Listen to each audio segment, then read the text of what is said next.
आज मैं बहुत ही हेल्दी उपवास स्पेशल चाट बना रही हूँ। हम आज बना रहे हैं स्वीट पोटैटो, यानी कि ये जो शकरकंदी है इसकी चाट। अगर आपको शकरकंदी पसंद नहीं है तो सेम तरीके से आप आलू से भी ये चाट बना सकते हो। और ये चाट तो हम बनाएंगे, पर उससे पहले एक उपवास की चटनी भी बनाएंगे। अभी ये जो शकरकंदी की चाट बन रही है उसके लिए मैंने ये शकरकंदी ली है और इसको मैंने कुकर में सिर्फ और सिर्फ 2 सीटी आने तक उबाल लिया है और हल्का सा ही पानी डाला था मैंने। और इसके बाद ये शकरकंदी को मैं छोटे टुकड़ों में कट करके क्रिस्पी करने के लिए एयर फ्रायर आज यूज़ कर रही हूँ। आपके पास एयर फ्रायर नहीं है, आप तवे पे भी ये कर सकते हैं, पर शकरकंदी को कुकर में ही बहुत ज़्यादा ओवर कुक नहीं करिएगा। तो सबसे पहले मैं ये शकरकंद को काट लेती हूँ। ये आप देखेंगे कि बहुत एक्सेसिव बॉईल भी नहीं किया है मैंने, हल्का सा कच्चा ही है। और इसको हम छील लेंगे पहले।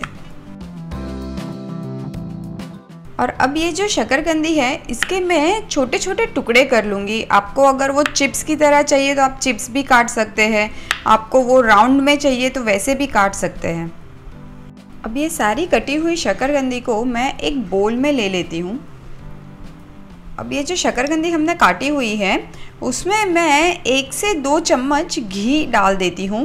क्योंकि मैं आज एयर फ्रायर में बना रही हूँ इसलिए इसको क्रिस्पी करने के लिए मुझे थोड़ा सा घी चाहिए। तवे पे बना रहे हो तो सीधा ही आप तवे पे इसको रख सकते हो। और अब इसमें मैं ऐड कर देती हूँ थोड़ा सा सेंधा नमक, और अगर आप उपवास में मिर्ची पाउडर खाते हैं तो वो भी आप छिड़क सकते हैं।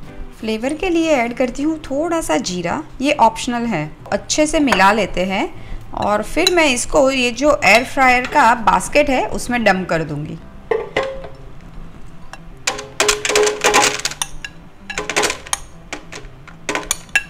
अब ये शकरकंदी को हम एयर फ्राई करेंगे 180 डिग्री पे 20 मिनट्स के लिए, पर 12 मिनट के बाद एक बार मैं निकाल के इसको थोड़ा सा शेक कर दूंगी।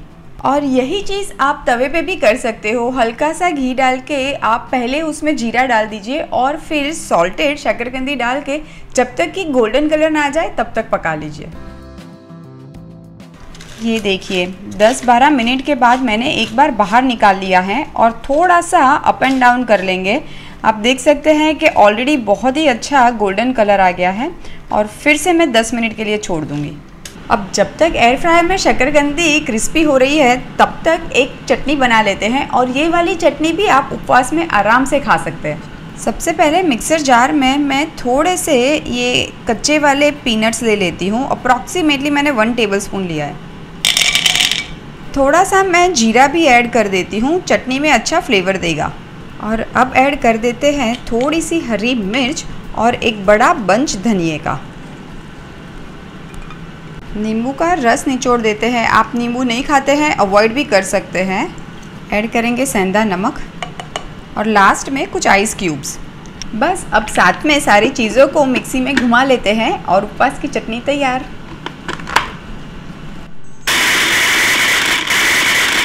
चटनी को मैं एक बोल में निकाल लेती हूँ। 20 मिनट हो गई है, एक बार शकरकंदी भी चेक कर लेते हैं। आप देखेंगे कि बहुत ही अच्छे से ये कुक हो चुकी है और बहुत क्रिस्पी भी हो चुकी है। सारी चीज़ें मेरे पास रेडी है चाट के लिए, तो फटाफट से बनाते हैं चाट। सबसे पहले ये शकरकंदी प्लेट में ले लेते हैं और अब मैं ऐड कर देती हूँ ये दही।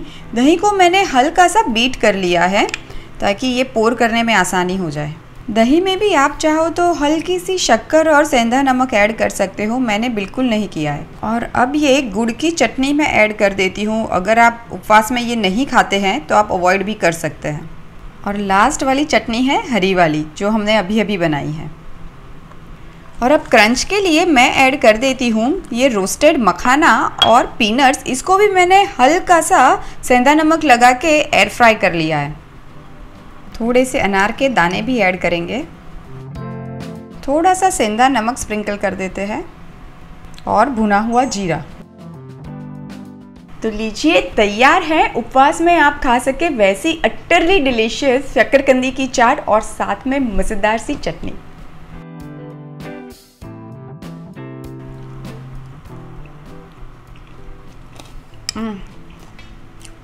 इतनी अमेजिंग ये चाट है नेक्स्ट टाइम उपवास या बगैर उपवास कुछ चटपटा खाने का मन करे तो इसको ज़रूर ट्राई कीजिएगा, ये हेल्दी भी है।